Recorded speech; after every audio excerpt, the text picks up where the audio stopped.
चीड काय माहितीये का? ही चीड या गोष्टीची आहे की सरकार मराठा समाज ओबीसीत असताना देत नाही, खोटे नाटे आरोप करतो, माननीय न्यायदेवतेला पुढे घालतो. कारण हे कालपासून जास्त वातावरण खवळलंय. देवेंद्र फडणवीस साहेबांच्या लक्षात येत नाही काय खवळलंय नेमकं. तर त्यांनी परवानगी द्यायला पाहिजे होती तर मान्य न्यायालयावर ढकललं. न्यायालयाने सांगितलं कायदा तुम्ही पारित केला. आता नवीन काढलेला कायदा तुम्ही आता आमचं आंदोलन निघाल्यावर आता 2-3 दिवस झाले काढलाय. त्याची परवानगी तुमच्याकडेच आहे म्हणे. आणि त्यांना परवानगी त्यांच्यावर अशी नामुष्की आली की त्यांना मराठ्यांना परवानगी द्यावंच लागली. बरं, परवानगी दिली अशी दिली 1 दिवसाची. 1 दिवसाची परवानगी असती का उघड.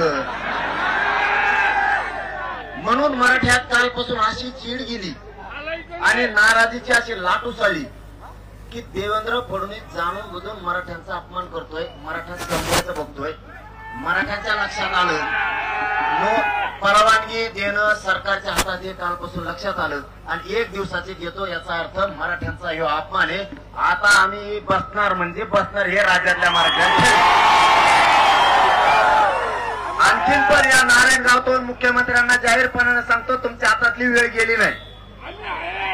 मागण्याची अंमलबजावणी करा आणि मराठ्यांचे पोरं जे मुंबईत येणार आहेत हे उगाच जमलेत 5,000पेक्षा जास्त म्हणून काठी हाणायची नाही.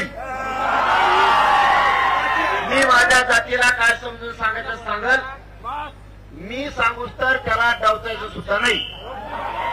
तुम्ही जर म्हणले 5,000 लोकच बसा तर आमचे खानदानी अवलादे 5च बसू, पण दुसऱ्या ग्राउंडवर सगळे मराठे बसतील. तुम्ही आम्हाला नाकारू शकत नाही. म्हणून तुमच्या जीवावर नाशिक आणि पुणे जिल्हा यांनी गेल्या वेळेस आमच्यावर लय उपकार केले गरीब मराठ्यावर. तुम्ही एवढी सुद्धा आम्हाला आठवण येऊ दिली नाही. एवढी सुद्धा लेकरं बाळ कधी उपाशी राहू दिले नाही. जर आंदोलन लांबलंच पुणे जिल्हा आणि नाशिक जिल्हा तुमच्या दोघांकडे बी रेल्वे आहेत. रोज जिल्ह्यातून भाकरी गोळा करा मला 2 टाइम आम्ही खातो, 2 टाइम रेटून झोपतो. पण तुमच्या लेकराच्या डोक्यावर गुलाबी टाकलेले शब्द. आता तुम्ही एवढ्या संख्येनं जमल्यामुळं आम्हाला आणखी ऊर्जा वाढली आणि आता हे बघितल्यामुळं हे बांधव आपल्या मागे बरं कसा खर्च दाखवतील.